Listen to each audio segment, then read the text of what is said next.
Hey folks, it's Ray at Rainmaker.com here, and today we have a complete in-depth review of the Peloton Tread. I bought this treadmill myself and been using it for quite a while now, along with my wife, who's also been doing her runs on it, so I've got a pretty good idea where it works really well and where it doesn't work so well. Now this review is divided up into a couple of core sections. The first part here is actually the delivery and setup, which in my case is pretty interesting because I basically smuggled this into the country. And then from there, I'm gonna go into the hardware itself. So talking about the belt and all that kind of stuff, sound, noise, stability, all that we'll dive into. And then after that, we're gonna go into the platform. So basically the user interface, how that all works, the classes. Following that, I'll talk about some of the running experience that I've had with it. And then from there, we'll go into some of the data and onto some geekiness for those that want to stick around, things like connecting it to Zwift and other platforms and installing apps on it, all of that goodness. Now this model is a late 2021 Tread, so after the recall, after they fixed the issues with the screens flying off and being ejected out the back, so it does have all those new features in it, which means it might differ from reviews that you've seen a year prior that have the first generation or the initial model. Okay, so first up is the setup and delivery. Now with something this big, it's not going to get dragged out the back of your FedEx truck and stuck in your doorstep. Instead, the way it works is Peloton has their own delivery service and their own delivery technicians, and they install it in the location of your choosing in your house. And that's where things get a little bit spicy. In my case, I live in the Netherlands. Peloton does not actually deliver to the Netherlands, but they do deliver to Germany, which is right next door. I got lucky in that I've got a Rainmaker subscriber who lives 1 minute across the border into Germany, about a 2-hour drive from here in Amsterdam. So I go ahead and rent a kidnapper van for the day, drive the 2 hours to his town, where the Peloton technicians have installed it in his garage. We then took that thing and then struggled to get it into the back of the van. Once I drove back to Amsterdam, gravity helped me out, rolled out the back of the truck, and then it's got 2 wheels on it, and I can actually just kind of roll it wherever you want. Now, starting off with the hardware right here, this is a belt-driven treadmill. So unlike the Tread Plus, which has the slats on it, this has a traditional treadmill belt. I actually like it. I think it's perfectly fine. It's a 59-inch belt, which is in the middle of the road in terms of belt lengths. In my case, I am 6'2", and they recommend here this treadmill is for folks from 4'9" up to 6'4", so I'm at the upper end of that. But I've had no issues in terms of stride length, even at really high speeds. Now from a spec standpoint, this treadmill goes up to 12.5% incline and a speed of 12.5 miles an hour. The next thing to know about the Tread is there's no front cover covering the motor. My other older treadmill back there that's 10 years old has a whole front cover up there, and I constantly clip it all the time when I'm running. So I like the fact that I don't clip that anymore. The motor is actually integrated underneath the treadmill itself. Now from a sound and noise standpoint, it's a treadmill. It's the same as every other treadmill out there that's belt driven for the most part. It's actually quieter than the Tread Plus. It's not a well-known thing, but it is. Next, as we move up the support structure, you've got 2 different dials with buttons in them. On the left-hand side here is the incline dial. You slide it forward along the top to increase your incline, and you pull it back to go ahead and decrease your incline. There's a button there in the middle. If you tap that button, it increases your incline in 1% increments. So from 2% to 3%, 3% to 4%, and so on. And in the right hand, the same is true for speed. You slide it forward to go ahead and increase the speed, hit the button to go into the next whole number increment. Across the top here, you have a support beam. There's a gigantic emergency button there. There's also this clip-on key right here. Peloton recommends you put this somewhere safe if you have kids or pets or others around. The treadmill will not start operating without this, so you need to put this in there. You can also clip it to yourself, so if you go flying off the back, but somehow still land with your head on the belt, that it will actually stop the belt. Up top here, you have 2 water bottle holders and a space for Haribo gummy bears in between. Then you've got the 23.8-inch display. That's diagonal across the screen size right there. It's basically the same display as on the Peloton Bike Plus, except without the complete versatility of movement. So you can slide it forward like this and back like this, not slide it, tilt it forward and back. But it's not ideal if you want to be over there and doing a bunch of core workout stuff. On the front here are speakers as well as a webcam. You have a privacy shield on the webcam, so you can just click it off if you want to. The idea being that you could do another treadmill workout with someone else and see their sweaty face while they see your sweaty face suffering. Not my cup of tea, but you do you. On the back there is a USB-C port, so if you want to charge your phone. There's also a 3.5mm audio jack in case you think it's a good idea to plug headphones into the back of the monitor and then run here. Just don't do it, folks. It's not going to end well for you, the headphones, or the monitor. Okay, so focusing on the screen right here, actually a quick note first. If you're finding this video interesting or useful, go ahead and whack that like button down the bottom there, or hit subscribe. It really does help out this video and the channel quite a bit. So the first thing you see right here is the new Tread lock passcode system. This was introduced this past summer as part of getting back after the recall. And what it basically does is locks the treadmill anytime you're not doing something with it. So if I don't touch a screen for 45 seconds, it'll lock the treadmill. If I get off the treadmill, it gives me a 15-second warning, and then from there, it gives me 15 more seconds to interact with the treadmill. Otherwise, it will shut off the treadmill and locks the treadmill. So I'm gonna go ahead and unlock this right now, and now we can choose my profile. The profiles are included in your Peloton subscription. The Peloton Tread does require a $40 a month subscription, but you can set up effectively unlimited profiles for your family members or people that may come to town to visit you, and it's all free. So in my case, I will tap my profile right there, and that gets me logged in. On the screen here, this is my home screen. So up in the right-hand side, you see the upcoming live classes. So 2 minutes and 19 seconds till that class starts. Down in the middle here, you've got my instructors. So these are showing my instructors that I use the most. In this case, for running, that's Bex Gentry and Matt Wilpers, and also some daily picks based on what it thinks I'm going to like. I can scroll down to see more featured classes. There's plenty of them there. So at this point, I'm going to kind of go through the user interface for a few minutes and show you all the different features, and then we'll get into the actual running side of it. So in the case of running here, there are 2 different running focused programs. Both of them are more beginner focused than advanced. So if I tap the Road to 5K, for example, you'll see that it's got different weekly schedules over the course of 6 weeks. And I can start a program. And if I look at the schedule, you can see here's week day 1, a 30-minute prep class. It's a beginner class, and it goes from there.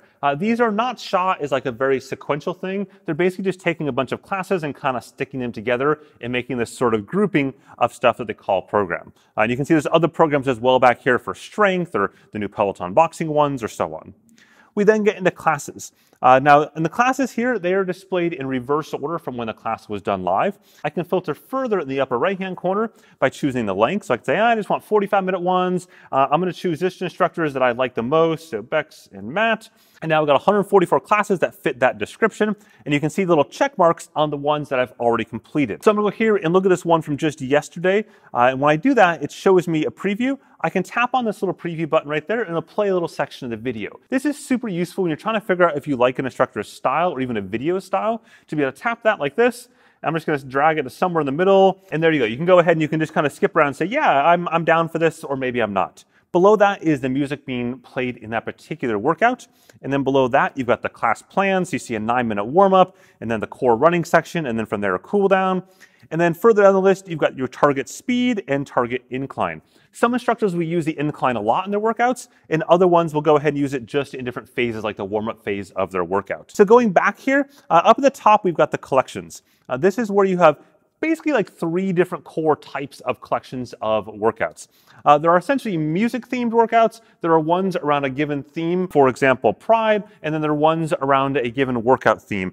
For example, you see the strength ones there. From there, we've got the schedule. The schedule is showing your upcoming live classes, or in some cases, encore classes. Now again, this is just showing me the tread workouts and not showing me all the other ones. For example, there's the strength courses that are coming up right there, or the cardio and stretching, and there are many other sports as well that you can do both on the Peloton Tread itself as well as with the mobile and smartphone and other apps that they have. From there, we go down to challenges. What this shows you here is challenges that you can sign up for. I've signed up for the annual 2022 challenge, and there are different levels within each challenge, and then you can see which ones are completed after the fact. After that, we've got the More tab. This is the tab where Peloton sticks things that they don't really love a whole lot. So the first one is the Just Run option. This is actually the only feature you will have if you do not sign up for a Peloton subscription, but just buy the hardware itself. So this would primarily be useful if you're using another app on another screen, for example, up here or somewhere else, and you just want to have just the control of a treadmill, just like a basic other treadmill would, with no other courses or instructors or anything like that. You can pair up your heart rate monitor, you can go ahead and control the speed and the incline, but there's nothing like, there's nobody yelling at you telling you what to do. Going back from there, you've got scenic runs. Scenic runs are divided into 3 core categories. The first is the guided ones, where there's an instructor there, very similar to another instructor-led class, except they're out running somewhere in the world. Then there's the distance-based ones. In this case, it's a set distance. So for example, 10 kilometers, 5 kilometers, etc. Essentially, they've placed a camera on the front of a gimbaled bike or whatnot, and you just go off and you're following this little path. But there's no one else, there's no other humans to interact with there. And then down below is time-based, which is just like distance except for a set time. And usually the camera jumps around a little bit between locations. It's not just one set kind of run the entire place, the entire way. I really like the guided ones. In fact, this Oahu one with Matt Wilpers is arguably arguably the best treadmill run I've ever had. And not because it's hard or anything like that, but because the cinematography is so good on this in the music selection, and just the fact that it's like a chill workout. It's 20 minutes, right? It's nothing crazy at all. It's like a really good, easy day recovery where you're like, well, I'm gonna run, but I'm just gonna do this. It's awesome. The last thing before we get a run started is some of the settings bits. So there's lots of options here. The profile options are where the majority of things you might tweak are. You've got your profile information here, for example, where you're from, your name, and all that kind of fun stuff. And then you've got your preferences. So if you want to go from miles to kilometers. So if you want to link up your Strava account to automatically post your runs to Strava, you can do that. The same goes for Fitbit and Facebook. So let's go back here and choose one of the classes. I'm just going to pull up a class that I've done a little bit in the past. And we're going to go here with this 60-minute interval run with Beck's Gentry. Again, looking at the structure of this, you can see there's not much incline here, just in the warm-up portion. And then from there, the target speed ramps up. So we'll tap start up there, and then now you have the option to pair up a heart rate monitor. You can do any sort of AMP Plus or Bluetooth smart heart rate monitor, but you can tap this here and search for other AMP Plus or Bluetooth heart rate straps, and it'll save those, which is handy. Going back here, you can also pair up audio headphones, any Bluetooth audio device, headphones, whatever you want, you can pair that there. And then you tap start. Now, typically speaking, in this first 60 seconds of the workout, they'll give you a quick safety briefing and explain on how to use the treadmill, and you usually cover what the workout's going to entail. From there, you're off and running. Now, the first thing you'll do is to increase the speed of the treadmill. You can see the targets are displayed on the right-hand side above the 0.00 as I increase this. So 5 to 7.5 is a target for this section. I rotate this, you'll see those quick access settings, 2.5, 7.5, and 12.5. You can go and customize those if you want to during the middle of the session. These allow you just to quickly tap that and get going. In theory, they're handy, but in practice, it can be a little iffy, especially in a hard interval. To be able to tap that tiny little box while you're running on a treadmill to get back to a cool down pace can be very, very challenging earlier on. And you'll see as I do this, it'll go up. I'm just going to go all the way up to the top right there while I explain a few things. First off, is you have all this information on your screen. You can get rid of it by just simply double tapping in the middle of the screen, and then everything goes away. And then each one of those modules can be brought back in later on. For example, I want to add the timer on the left-hand side, or the overall progress bar at the top, or the heart rate on the left-hand side, or my music.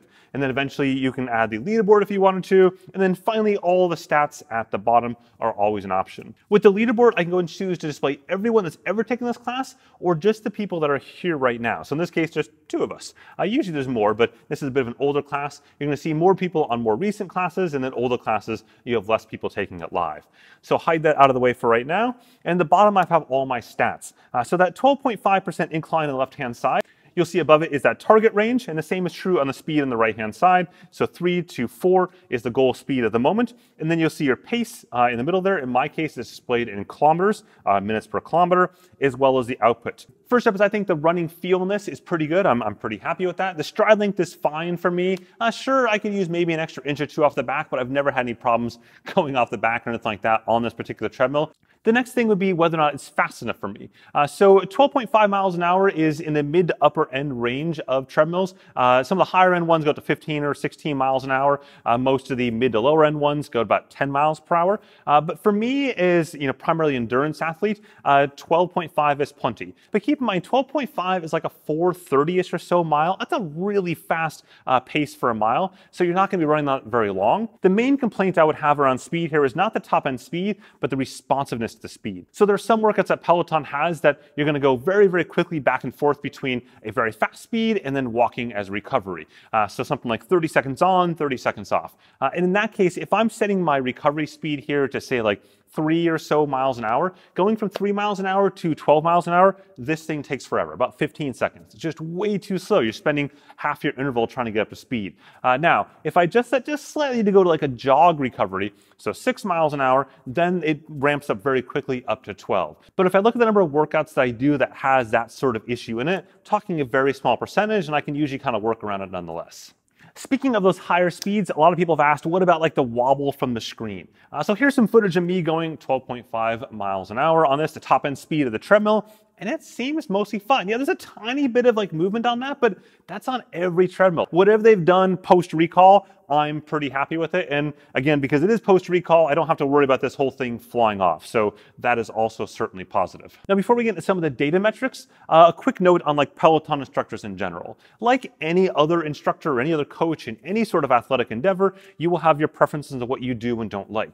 In my case, I don't really want a lot of like foo-foo, rah-rah cheering stuff. That's just not me. I want something that's like get to work and get it done. So the instructors I tend to use the most are Bex Gentry and Matt Wilpers. Bex Gentry placed 4th in the British Marathon Olympic qualifiers this past year. So like, she runs fast and she knows what she's doing from a coaching standpoint, and she seems pretty on top of all that. And then Matt Wilpers is an Ironman athlete, an Ironman coach, and kind of the same thing. And yes, they're both entertaining and fun to run with and watch and all that stuff, but they're also like, get the work done. Let's just focus on running and doing this. And so I appreciate that. But there are tons of other instructors out there that may be a little more goofy or fun or whatever it may be that might fit your style better. So this is the workout summary page after the workout. You can see here at the top, you've got your leaderboard rank, you've got your kind of summary stats. So your total output, total distance, elevation, all that's there. Your Strive score. Strive score is a heart rate zone based metric that essentially awards you more points for being in higher heart rate zones. So as your intensity increases, you get more Strive points. It's basically a way to compare different workouts from a heart rate standpoint as opposed to just an output standpoint. Below that, we have the heart rate, or my heart rate, as well as my heart rate zones from that workout. You can see this workout got progressively more painful as it went along, up to 180 beats per minute. And then you see my output, my pace, my speed right there, so I can tap that. And the shaded areas are the target speed. So you can see I basically kept it like pegged to the top end target of that throughout the entire workout. And then the incline. And this is true of all the classes there. So at this point, this is a good transition area from stats to some of the geekiness. And the first question that people will ask is, what about the accuracy of the speed itself? And in my case, I validated that 2 different ways. One is I have the Stride running foot pod that I put on my shoe that's generally seen as very accurate from a pacing standpoint. And in my case, it was like spot on with that. Very, very good alignment with that. I've also got the NPE Run treadmill sensor that I can put on here and measure treadmill pace and distance there as well. In that case, it was also very, very close. The second bit is, what about the power accuracy shown, the output there that is shown in the Peloton Tread display? That was virtually perfectly matched with the Stride running foot pod as well. The only difference is that when I increased the incline on the Peloton Tread, the Stride couldn't account for that because it's using a barometric altimeter. So normally outside, you're actually going up a hill and your altitude, your elevation goes up, but indoors that doesn't happen at all. So in that case, actually Peloton was more accurate there. The next question is, how does this link up with other third-party apps? For example, does it broadcast its pace and distance and speed? And nope. Not at all. The Peloton Tread, as well as their bikes, do not broadcast anything, which is a bit of a disappointment given that they use those same open standards to pull in your heart rate data, as well as broadcasting on the audio side anyways for headphones and stuff like that. But there is no broadcasting whatsoever from this to any other platform. So if you do want to use other platforms, you're going to have to use a foot pod or the NPE Run that you attach to the treadmill to go ahead and do that. Which then gets to the last question is, can you install apps on this? After all, this is just a giant Android tablet. And the answer is yes and no. So as you saw just right then, it just locked the treadmill. So after 45 seconds, it locks it, but also anytime you change away to a third-party app. So if you do install apps on this, the second you go to that third-party app, boom, it locks the treadmill and it instantly stops the belt. Now that means that yes, you can install an app, but no, you can't practically use it. Okay, so let's wrap things up a little bit. Overall, I am not actually a treadmill person. By that, I mean that if it's sunny out or if it's snowing out, I'm running outside. I'm happy to do that.